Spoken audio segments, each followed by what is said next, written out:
DNA తెలుగులో my బేబీగా dub చేశారు. నిన్న థియేట్రికల్ రిలీజ్ అయింది. ఈరోజు జియో హాట్‌స్టార్‌లో స్ట్రీమింగ్ వచ్చింది. అదేంటో మరి. ఎనీవే డబ్బింగ్ బానే చేశారు. సినిమా విషయానికొస్తే నాకైతే యావరేజ్ అనిపించింది. కొంత బావుంది. మరి కొంత వర్కౌట్ అవ్వలేదు.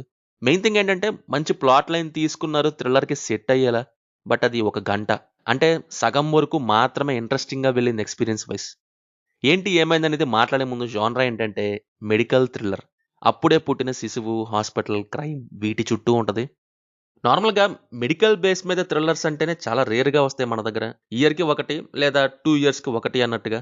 ఈ మెడికల్ థీమ్ మీద వచ్చే సినిమాలంటేనే ఇంట్రెస్టింగ్‌గా అనిపిస్తాయి. సినిమా చూడాలన్న క్యూరియాసిటీ రేపుతాయి. అలాగనే స్టార్ట్ చేశా. కొంతవరకు అలాగే ఇంట్రెస్టింగ్‌గానే ఉంది. బట్ చివరికొచ్చేపాటికి ఆ థ్రిల్ పోయింది.